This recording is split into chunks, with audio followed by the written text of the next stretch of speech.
On a blistering July afternoon in 1882, deep in a canyon in the Arizona Territory, a wood hauler named John Yost was driving his team through a stand of oak trees when his dog stopped, growled low in its throat, and began sniffing at something in the shade.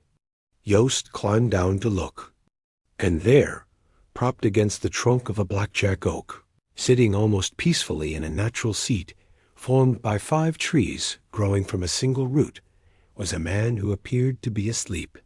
He was not asleep. He had a bullet hole through his right temple, a revolver clutched in his right hand, and a piece of his scalp cut away as though someone had taken a trophy. The body had been baking in the sun for nearly a full day, and it had already begun to turn black. The dead man was Johnny Ringo, and more than 140 years later, nobody can tell you for certain how he died. That is the astonishing thing about this case, the thing that has kept historians, researchers, and armchair detectives arguing across 3 centuries. This was not some anonymous drifter whose death nobody bothered to investigate. This was one of the most notorious gunmen of the Old West, a sworn enemy of Wyatt Earp and Doc Holliday, a central figure in the bloody feud that had already torn Tombstone apart at the OK Corral. When Johnny Ringo turned up dead, half the territory had a reason to want him gone. And the scene where they found him made no sense at all. The official verdict was suicide. A coroner's jury looked at the body, looked at the gun in his hand, and ruled that Johnny Ringo had shot himself. Case closed. But almost immediately, people began to notice things that didn't fit.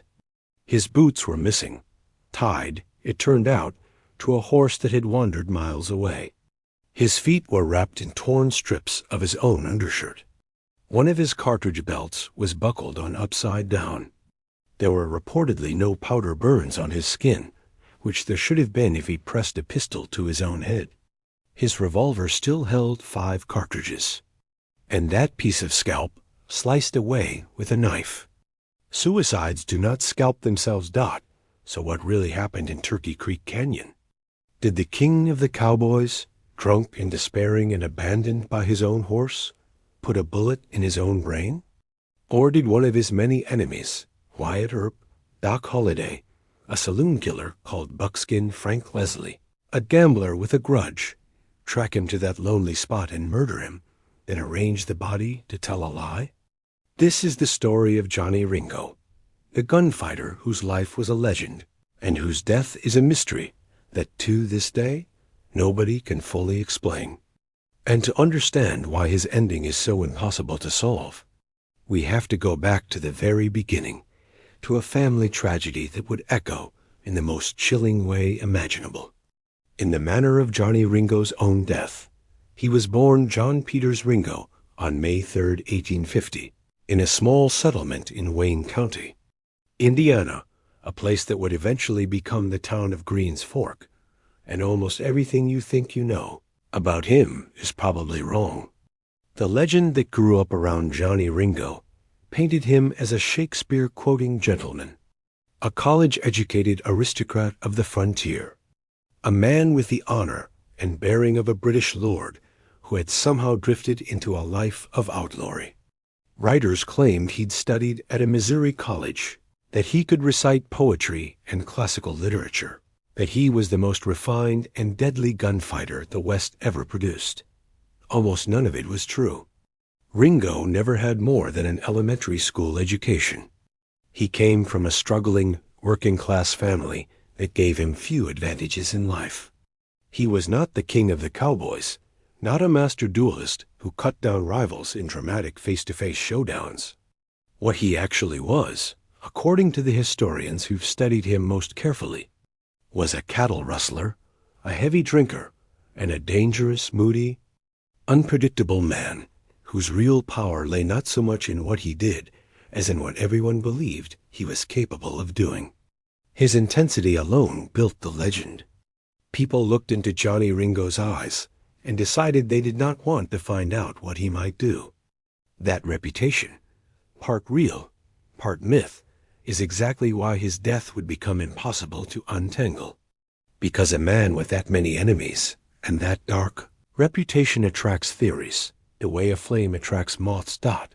It's worth pausing on just how thoroughly the legend has swallowed the man. Because it matters for the mystery. Even the newspapers of his own time couldn't resist inflating him. One obituary breathlessly claimed that during the past few years, 32 men dared to doubt his honor. They now fill 32 graves, and went on to insist that even Curly Bill and Billy the Kid could not be compared to Johnny Ringo as a gunfighter. 32 men. It was pure invention. The documented, verifiable record of men Johnny Ringo actually killed can be counted on one hand with fingers to spare. He was a deadly shot. Yes, contemporaries claimed he could put a revolver bullet clean through the narrow neck of a beer bottle. But a crack shot at a bottle is not the same thing as a man who has cut down dozens of human beings in single combat. The gap between the real Johnny Ringo and the legendary one was already a chasm while he was still alive. And that chasm is the soil in which the mystery of his death would grow. When a real man is that heavily mythologized, people will believe almost anything about how he died, because they already believe almost everything about how he lived. But here is the detail that matters most, the one that sits at the very heart of the mystery. When Johnny Ringo was a teenager, his family set out on the long overland journey west, bound for San Jose, California, in a wagon train. And somewhere along that hard road, in 1864, catastrophe struck. Johnny's father, Martin Ringo, was handling a firearm. Accounts differ on whether it was a shotgun caught as he climbed down, or a rifle whose trigger snagged on a strap. When the weapon discharged, the shot struck Martin Ringo in the head and killed him instantly, in front of his family, in front of his teenage son. Martin Ringo died from a gunshot wound to the head caused by his own gun.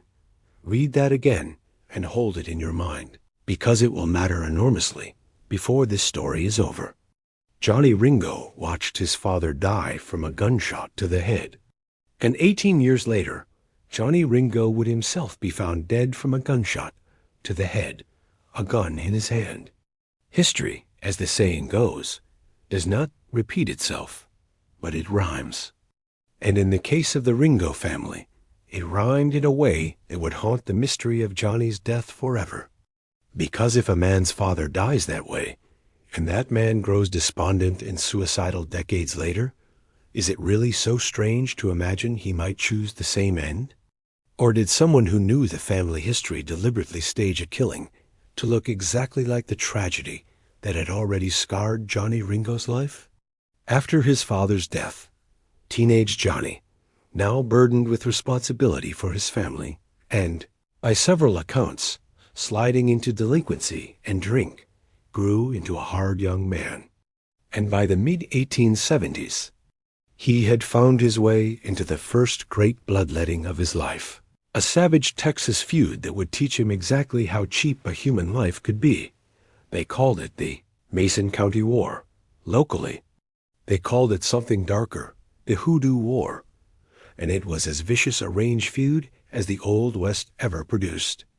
It erupted in the mid-1870s in the Texas Hill Country over accusations of cattle theft between German settlers and their Anglo-American neighbors, and it quickly spiraled into a cycle of lynchings, ambushes, and revenge killings that left roughly a dozen men dead. It was into this maelstrom that a young Johnny Ringo threw himself, riding with the faction led by a former Texas Ranger named Scott Cooley. And it was here that Johnny Ringo killed his first man. When a Cooley ally named Moses Baird was murdered in an ambush in September 1875, Ringo joined the counterattack.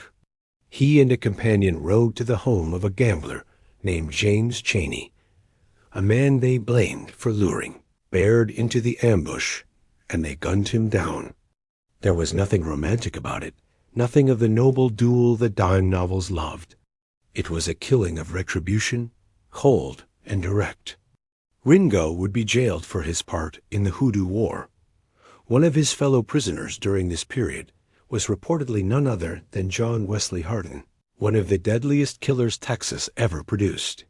And yet, as would happen again and again throughout his life, Johnny Ringo slipped free, the charges against him ultimately collapsing when no witnesses proved willing to testify against so dangerous a man.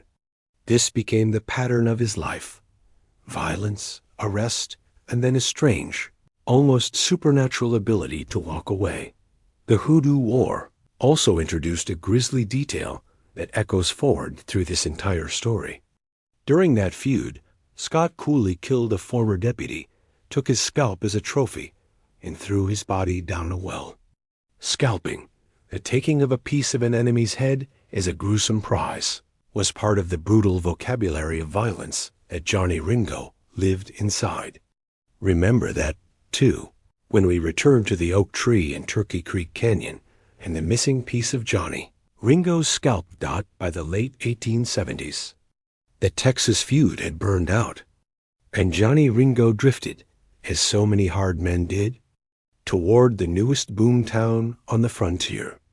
In 1879, he appeared in southeastern Arizona Territory, arriving alongside a friend from the Mason County War, and headed toward the silver mining boom town that was rapidly becoming the most famous and most dangerous place in the entire West. They called it the Mason County War. Locally, they called it something darker, the Hoodoo War, and it was as vicious a range feud as the Old West ever produced. It erupted in the mid-1870s in the Texas Hill Country over accusations of cattle theft between German settlers and their Anglo-American neighbors, and it quickly spiraled into a cycle of lynchings, ambushes, and revenge killings that left roughly a dozen men dead. It was into this maelstrom that a young Johnny Ringo threw himself, riding with the faction led by a former Texas Ranger named Scott Cooley, and it was here that Johnny Ringo killed his first man. When a Cooley ally named Moses Baird was murdered in an ambush in September 1875, Ringo joined the counterattack. He and a companion rode to the home of a gambler named James Cheney, a man they blamed for luring Baird into the ambush, and they gunned him down. There was nothing romantic about it, nothing of the noble duel the dime novels loved. It was a killing of retribution, cold and direct. Ringo would be jailed for his part in the Hoodoo War.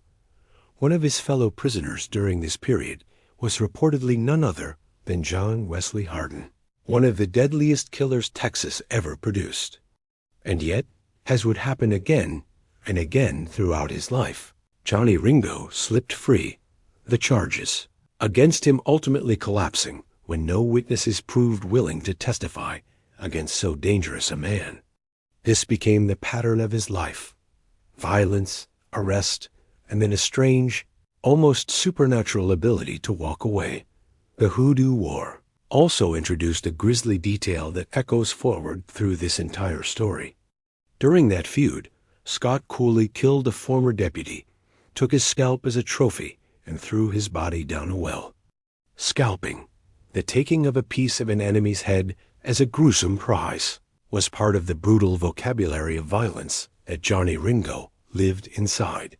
Remember that, too, when we return to the oak tree in Turkey Creek Canyon and the missing piece of Johnny Ringo's scalp. By the late 1870s, the Texas feud had burned out, and Johnny Ringo drifted, as so many hard men did, toward the newest boomtown on the frontier. In 1879, he appeared in southeastern Arizona Territory, arriving alongside a friend from the Mason County War, and headed toward the silver mining boomtown that was rapidly becoming the most famous and most dangerous place in the entire West. And almost immediately, Arizona got a taste of exactly what kind of man Johnny Ringo was. In December 1879, in a saloon in Safford, Arizona, a drunk Johnny Ringo offered a man named Louis Hancock a drink of whiskey. Hancock declined. He said he preferred beer. For the simple crime of preferring beer to whiskey, Ringo pulled his pistol and shot him. Hancock survived, but the message could not have been clearer. This was a man whose violence had no floor, no proportion, no logic that a sane person could follow. He would shoot you over a drink order. And once again, as always, Ringo faced no lasting consequence, slipping out of reach of the law. It's a small, almost absurd incident, but it tells you everything about why Johnny Ringo inspired such fear. You did not know what would set him off. And that uncertainty was its own kind of power. The town he ultimately made his home was one whose very name would become synonymous with frontier violence. A town built on silver, swollen with miners and gamblers and gunmen, where two armed factions were circling each other like scorpions in a bottle. Ringo had arrived in Tombstone. And in Tombstone, he would make the enemies who would follow him all the way to his grave. To understand Johnny Ringo's death, you have to understand the war he walked into. Tombstone in the early 1880s was a town divided into two armed camps, and the tension between them was as tight as a drawn hammer. On one side were the Earps, Virgil, Morgan, and the famous Wyatt, along with their consumptive, deadly friend, the dentist-turned-gambler Doc Holliday. They represented, more or less, the town's business interests and a certain kind of law and order. On the other side was a loose confederation of rustlers, smugglers, and gunmen known as the Cowboys, men like Ike Clanton, Frank Stillwell, Curly Bill Brocious, and the Clanton and McClory families. And loosely associated with that cowboy faction, feared even among hard men, was Johnny Ringo. The hatred between Ringo and the Earp faction, and especially between Ringo and Doc Holliday, was personal and mutual. These men genuinely wanted to kill each other. Ringo was not present at the legendary gunfight at the OK Corral in October 1881. By chance, he happened to be out of town when those 30 seconds of gunfire left 3 cowboys dead in a vacant lot, and lit the fuse on everything that followed. But he was very much present for the war of revenge that came after. In January 1882, Ringo and Doc Holliday squared off in the streets of Tombstone, snarling, hands on their revolvers, seconds away from a lethal shootout, before the town constable and Wyatt Earp himself managed to pull the two men apart and haul them before a judge. Understand what a collision that was. Doc Holliday and Johnny Ringo were, in a sense, mirror images of each other. Two intelligent, educated-seeming, hard-drinking, tubercular and doomed men who had chosen lives of violence. Each one arguably the most dangerous gunman on his side of the feud. Holliday, the Georgia dentist dying slowly of consumption, had nothing to lose and killed without hesitation. Ringo, the brooding Indiana rustler drowning in whiskey and despair, was equally reckless with his own life and others. When those two men reached for their guns on a Tombstone street in January 1882, the whole town seemed to hold its breath. Had that fight happened, it might have become the most famous gunfight of them all. Instead, it was smothered before it began, and the grudge between them only festered, unspent, waiting. It is precisely because that confrontation was so charged, so nearly lethal, that Hollywood would later find it irresistible to imagine Doc Holliday as the man who finally finished Johnny Ringo off. But we'll come to that. Then the blood really began to flow. In December 1881, Virgil Earp was ambushed in a dark Tombstone street and shot, crippling his arm for life. In March 1882, Morgan Earp was murdered, shot in the back through a door while playing billiards. And the Earps were certain, whether or not they could prove it, that Johnny Ringo had been involved in both attacks. What followed became known as the Earp Vendetta Ride. Wyatt Earp and a hardened posse riding across the territory, hunting down and killing the men they held responsible for the attacks on Virgil and Morgan. They killed Frank Stillwell in a Tucson rail yard. They killed Curly Bill Brocious, by Wyatt's account, in a shootout at Iron Springs. The Cowboy faction was being systematically destroyed. And Johnny Ringo, one of the most hated names on the Earps list, was still alive. For now, by the summer of 1882, Johnny Ringo was a man surrounded by ghosts. Many of his friends and allies were dead. The Earps had scattered, but not forgotten. And Ringo himself was sliding into something very dark. Witnesses in his final months described a man drinking far more heavily than usual. And Ringo drank heavily even at the best of times, and talking openly and repeatedly about a sense of his own approaching death. When he first arrived in Tombstone, he had told the editor of the Tombstone Epitaph something chilling, that he was as certain of being killed as he was of being alive. He said he might last a couple more years, or he might not last 2 days. That was the state of Johnny Ringo's mind as July of 1882 arrived. A hard, haunted, heavily drinking man, convinced that death was coming for him. The only question left was how it would come, and by whose hand. The last confirmed days of Johnny Ringo's life read like the opening of a mystery novel, every detail loaded with possible meaning. Around the 4th of July, 1882, Ringo was in Tombstone, drinking hard through the Independence Day celebrations, carousing with his companions. A couple of days later, he sobered up enough to leave town, riding out with, by some accounts, a couple of bottles of whiskey to keep him company on the road. He was heading back toward his old haunts, the country around Galeyville and his ranch in the San Simon Valley, but he was taking a slow, wandering, circuitous route. On the way, a Tombstone deputy named Billy Breckenridge encountered Ringo near a ranch in the Dragoon Mountains. Breckenridge would later write that Ringo was very drunk, reeling in the saddle. The deputy tried to persuade the swaying, intoxicated gunman to come along with him to a nearby ranch to sober up and rest. But Ringo, drunk and stubborn, refused and rode off alone on his own path. Billy Breckenridge believed he was very likely the last person to see Johnny Ringo alive. At approximately 3 o'clock in the afternoon on July 13, 1882.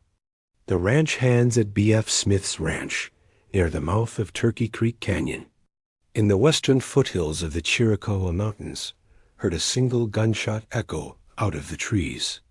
It did not seem, at the time, like anything to investigate. Gunshots were common enough in that country. Nobody went to look. And so Johnny Ringo sat, or lay, or slumped against that blackjack oak alone, through the rest of that day and into the next. As the fierce Arizona sun did its work on his body. It was late in the afternoon of July 14th when John Yost, hauling wood through the canyon, noticed the figure in the trees and his dog's strange reaction. And when the alarm was raised and men gathered at the scene, the coroner's jury that assembled to examine the body wrote down a description so strange, so full of contradictory clues, that it has fueled a century and a half of debate.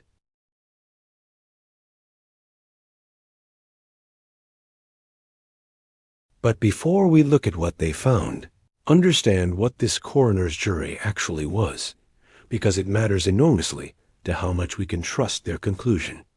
This was not a team of trained forensic investigators. Within about 15 minutes of the body being discovered, roughly 11 local men had gathered at the scene, ranchers, laborers, ordinary working men who happened to be nearby. They had no medical training, no forensic knowledge, no crime scene procedure. They were, by every account, in a hurry. The body had been rotting in the July heat for about a full day and had already begun to turn black and to stink. These men did not want to be dragged the long miles into Tombstone for lengthy court proceedings.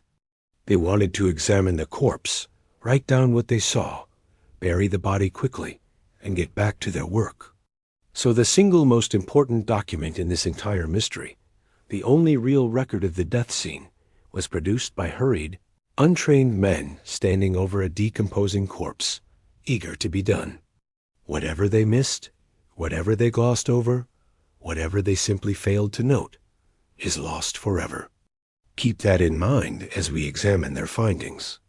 Let's look at exactly what they found, because every single detail is a piece of the puzzle, and no theory has ever managed to fit all the pieces together at once.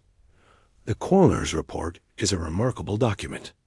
Ringo was found in a sitting posture, facing west, his head inclined to the right, propped in that natural seat among the 5 oaks.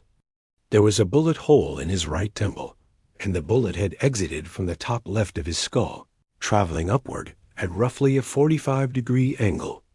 His Colt .45 revolver was still clutched in his right hand. His Winchester rifle was leaning against the tree beside him, untouched dot, and then the strange details begin. His boots were gone. In their place, his feet were wrapped in strips of cloth torn from his own undershirt, as if he had fashioned crude moccasins to walk in.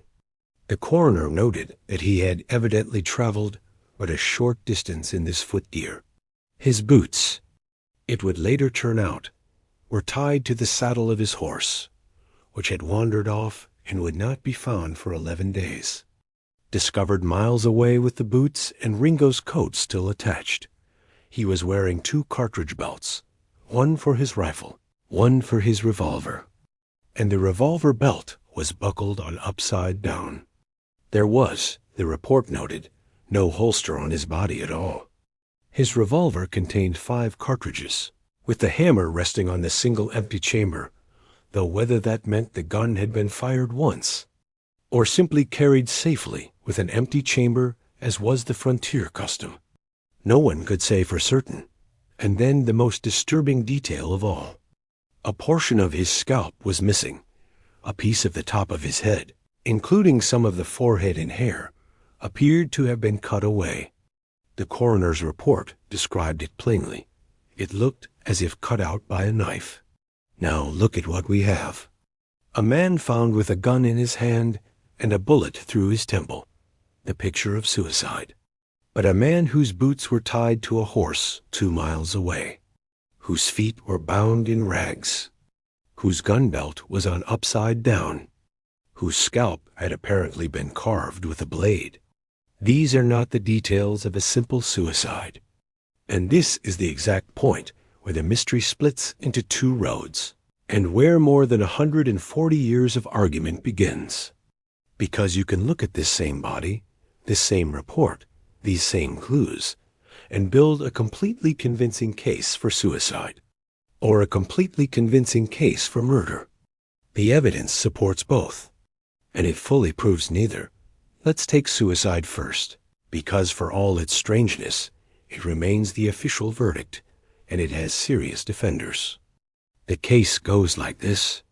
Johnny Ringo was, by every account, a deeply troubled and profoundly depressed man in the summer of 1882. He had been drinking for weeks. His allies were dead or scattered. He had told multiple people over the course of years that he expected to die violently and soon.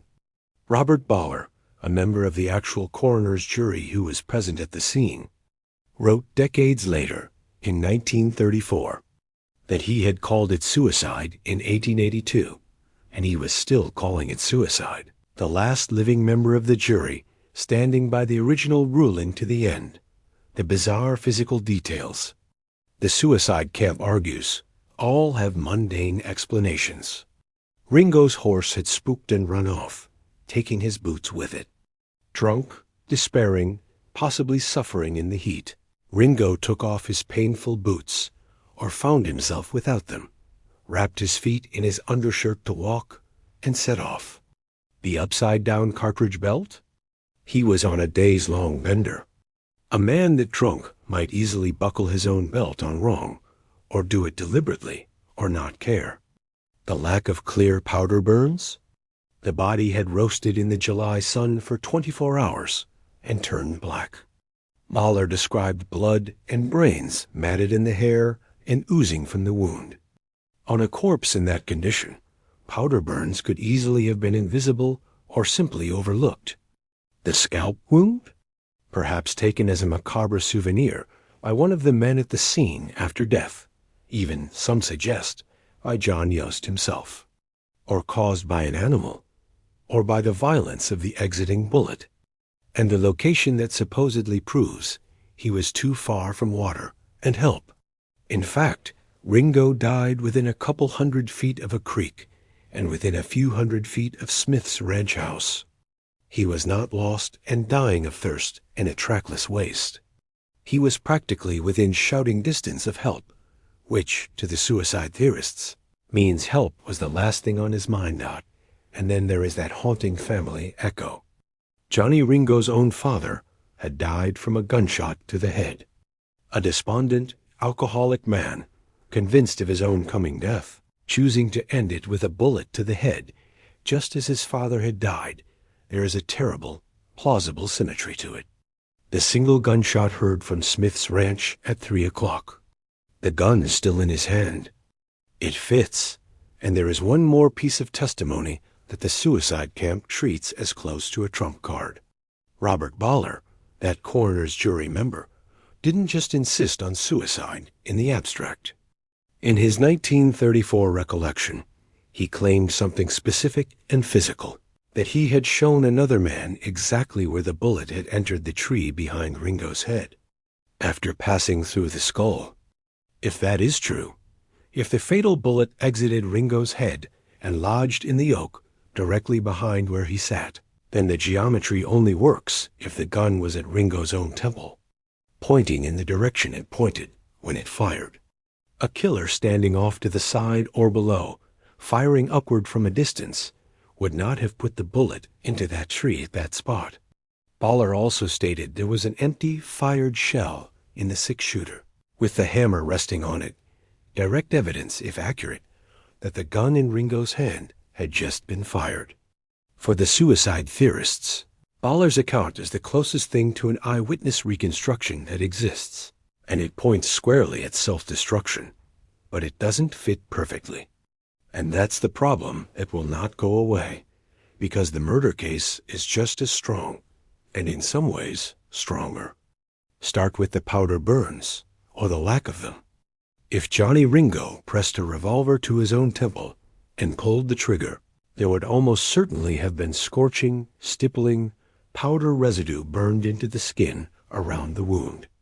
Black powder of that era burned dirty and kept burning as the bullet left the barrel. Several observers noted no such burns were recorded, suggesting the fatal shot may have been fired not point blank, but from several feet away. And a man cannot shoot himself in the temple from 10 feet away. Then there's the upside-down cartridge belt, and a complete absence of a holster. Some who believe Ringo was murdered argue the reversed belt was a deliberate insult, a killer's message, a way of humiliating a fallen enemy or marking the kill. And the missing scalp is the detail that suicide simply cannot explain. A dead man does not carve away his own scalp. If someone took that piece of Johnny Ringo's head as a trophy, then someone was there at the moment of his death, or immediately after, and that someone was, at the very least, a witness who never came forward, and at worst, the killer himself, claiming a grisly prize in exactly the tradition of the frontier violence. Ringo had lived inside since the Hoodoo War. There's the position of the revolver, too. Some accounts note the pistol's sight was caught in Ringo's watch chain, his hand tangled up in a way that seems difficult to achieve if he just fired the fatal shot and let his arm fall. And there's the detail, reported by some who examined the scene, that his hat was still on his head. It is genuinely hard to imagine a man shooting himself through the temple and having his hat remain neatly in place afterward. So if it was murder, who did it? This is where the mystery blossoms into a gallery of suspects, each with a motive, each with a problem. And the most famous name of all is the one that Hollywood would eventually make legend. Wyatt Earp. Wyatt Earp had every reason in the world to want Johnny Ringo dead. Ringo was, in Earp's mind, tied to the ambush of his brother Virgil and the murder of his brother Morgan. And here is the strangest twist. Wyatt Earp himself, in the last decades of his life, repeatedly claimed that he had killed Johnny Ringo. He told the story to multiple writers and historians. One version, presented in the controversial book, I Married Wyatt Earp, supposedly assembled from the memoirs of Earp's widow, Josephine, had Wyatt and Doc Holliday returning to Arizona in early July, finding Ringo camped in the Turkey Creek Valley, and Wyatt shooting him with a rifle as he tried to flee up the canyon, then arranging the scene to look like suicide. It's a thrilling story, and it has one enormous problem. In other tellings, Wyatt claimed he killed Ringo in March of 1882, nearly 4 months before. Ringo's body was actually found in July. He mixed the killing up with the death of Curly Bill Brocious. He got details wrong that don't match the known facts of Ringo's death at all. And crucially, in an 1896 interview, Wyatt flatly denied killing Ringo before privately claiming it again later. Wyatt Earp was a masterful self-mythologizer who understood better than almost anyone the value of a good story. Many serious historians believe his confession to killing Ringo was exactly that, a story, burnishing his legend, claiming credit for the death of a hated enemy he may have had nothing to do with. The book that most vividly described his involvement, I Married Wyatt Earp, has itself been heavily discredited, its author refusing to ever produce the source. Manuscripts he claimed to be working from Dot. Then there's Doc Holliday, the version Hollywood loves best. In the beloved 1993 film Tombstone, it is Doc Holliday, played by Val Kilmer, who guns down Johnny Ringo in a poetic duel of revenge. It's cinematic, it's satisfying, and it is almost certainly impossible, because the historical records of the Pueblo County Court in Colorado show that Doc Holliday was dealing with legal proceedings in Colorado in mid-July 1882, placing him hundreds of miles away, some 700 miles from Turkey Creek Canyon, right around the time Ringo died. Holliday also had an outstanding arrest warrant in Arizona for his role in the killing of Frank Stillwell, which made slipping back into the territory to commit another murder extraordinarily risky. The evidence strongly suggests Doc Holliday simply could not have been there. The most satisfying version of the story is the one the facts most firmly reject, that there are other names, men who were actually in the right place, at the right time, with the right reasons. The suspect that many serious researchers find most compelling is a man named Frank Leslie, known across the territory as Buckskin Frank. Leslie was a genuine killer, a smooth and dangerous saloon man with a real body count and, by several accounts, a taste for the macabre. And critically, unlike Earp and Holliday, Frank Leslie was actually in the area. Witnesses reportedly spotted Leslie trailing Johnny Ringo near Turkey Creek as Ringo made his slow, drunken way home from Tombstone in July of 1882. The circumstantial case against Buckskin Frank Leslie is unsettling. He had the opportunity. He was right there, shadowing Ringo. Taking a scalp as a trophy would have fit disturbingly well with his violent persona.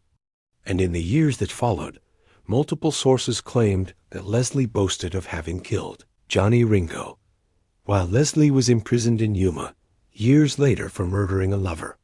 A prison guard claimed Leslie had confessed to him that he'd killed Ringo. There's even a dark coda. That November, Ringo's friend Billy Claiborne picked a drunken, furious gunfight with Frank Leslie, and some said it was because Claiborne was accusing Leslie of having murdered Ringo. Leslie killed Claiborne in that fight, too. Was Buckskin Frank silencing a man who knew too much? Or was it just, as the newspaper testimony at the time suggested, a drunken political argument that turned deadly? We cannot know. And then there's the fourth suspect, the longest shot of all, a small-time gambler named Michael O'Rourke, better known by his colorful nickname, Johnny Behind the Deuce. The story goes that O'Rourke owed Wyatt Earp a debt. Earp had once protected him from a lynch mob that Johnny Ringo himself had helped organize. According to this theory, O'Rourke carried a grudge against Ringo for that near lynching and returned to Arizona in 1882 to track him down and settle the score. It's a plausible enough motive. But like Holliday, O'Rourke would have been reluctant to re-enter Arizona with his own legal troubles hanging over him, and the whole theory rests on rumor and legend rather than any hard evidence. There's even a strange footnote. Another gambler, Pony Deal, who knew Ringo well, reportedly believed O'Rourke was the killer and supposedly hunted down and killed O'Rourke in revenge for Ringo's death. A killing to avenge a killing that may never have happened, in a chain of frontier vengeance that spirals into pure legend. 4 suspects. Wyatt Earp, who claimed the killing but probably wasn't there and got the details wrong. Doc Holliday, whom the movies love but the court records exonerate. Buckskin Frank Leslie, who was actually there and may have bragged about it. And Johnny behind the deuce, a shadow chasing a grudge. Each theory explains some of the evidence. None of them explains all of it. And the one explanation that requires no mysterious traveling killer at all, suicide, leaves that carved scalp and those absent powder burns, hanging in the air like smoke that never quite clears dot. So what really happened under those 5 oak trees in Turkey Creek Canyon? Here's the honest, unsatisfying, and somehow perfect truth. Nobody knows. Nobody can know. The evidence has been picked over for 140 years by professional historians and obsessive amateurs alike, and it refuses to resolve. Some researchers have even tried, in recent years, to have the case formally reopened as a possible homicide. But the trail is impossibly cold. The witnesses are a century in their graves. The physical evidence is a description scrawled by a frontier coroner's jury on a decomposing body baking in the July heat. There is no DNA to test, no ballistics to run, no scene left to process. There is only the report, the contradictions, and the endless argument. Consider what a strange and layered mystery this is. Here was a man whose entire public identity was a kind of fiction, the Shakespeare-quoting gentleman gunfighter who was really a working-class rustler with a grade school education. A man whose reputation for deadliness was built more on what people imagined he might do than on what he actually did. And so it is almost fitting that his death should be the greatest fiction of all. A scene that looks like one thing and might be another. A story that everyone tells differently and no one can prove. Johnny Ringo spent his life as a question mark. And in death, he became the ultimate one. And maybe that's why the mystery has never let go of the American imagination. Because Johnny Ringo's death sits at the exact crossroads where the real Old West meets the myth of the Old West. The real West gives us a depressed alcoholic, abandoned by his horse, echoing his own father's terrible death with a bullet to the head. The myth of the West gives us a hunted outlaw, tracked to a lonely canyon by a vengeful gunman who staged the scene and carved a trophy from his enemy's skull. And the haunting thing, the thing that keeps the story alive, is that both versions are equally believable, and both fit a man like Johnny Ringo perfectly. He was tragic enough for the suicide. He was hated enough for the murder. The evidence points in both directions at once, and then simply stops. And there's something deeper still that keeps us circling back to that oak tree. We want our Old West stories to resolve. We want the showdown at high noon, the fast draw, the clear winner and the clear loser, the moral tidiness of a legend. That's what the movies sell us, and that's what Johnny Ringo's own reputation promised. The deadly gentleman gunfighter meeting a dramatic end worthy of his name. But the truth of the frontier was almost never that clean. Men died drunk, alone, in the dirt, of causes no jury could untangle. They died from bullets that came out of nowhere, in the backs of billiard halls and the shadows of canyons. And half the time, nobody ever knew for certain who fired the shot or why. Johnny Ringo's death isn't famous because it's a great showdown. It's famous because it's the opposite, because it denies us the ending we crave and forces us to sit with the ugly, ambiguous, unknowable reality of how violent men actually met their ends out there. The mystery is the point. The West didn't hand out clean answers. It handed out a body under a tree and 140 years of argument. There's a final eerie footnote to the whole affair. In the 1920s, a Tombstone deputy named Billy Breckenridge, the very man who claimed to have seen Ringo alive and reeling drunk in the saddle just before his death, visited the remote grave. He sat in the bough of the oak tree while a companion took his photograph. And when the film was developed, some claimed they could see a strange, ghostly face floating in the air above Breckenridge's head. Was it Johnny Ringo, still lingering at the place where he died? Or just a trick of light and chemistry, the way the human mind insists on finding a face in the shadows? It is, in a way, the perfect emblem of the entire mystery, something that might be there, and might be nothing at all, refusing to resolve into a clear answer, no matter how hard you stare.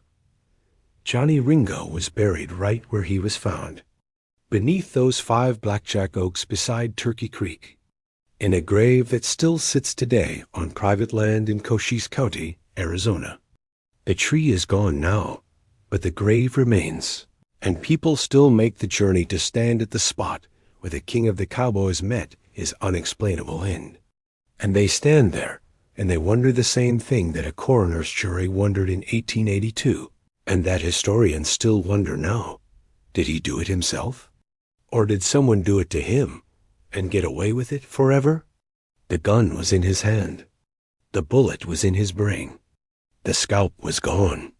And the truth rode off into the Arizona hills 140 years ago and never came back. Now I want to hear from you. What do you believe really happened to Johnny Ringo under those oak trees? Was it suicide? A broken, drunken man echoing his own father's death with a bullet to the head? Or was it murder? Buckskin Frank Leslie, or Wyatt Earp, or someone else entirely, staging the scene and carving away that piece of scalp as a trophy? And here's the big one. If it was murder, do you think the killer took the secret to his grave on purpose? Or did someone, somewhere, actually get away with the perfect crime? Drop your theory down in the comments. And tell me, what city and country are you watching from? Drop your flag below and say hello. We love seeing just how far these stories from the dusty frontier manage to travel. If you rode with us all the way to the end of this one, do me a favor, hit that like button, subscribe to the channel, and ring the notification bell so you never miss another deep dive into the outlaws, legends, and unsolved mysteries of the American West. Because some ghosts never rest, and Johnny Ringo is still sitting under that tree, waiting for us to figure out what really happened.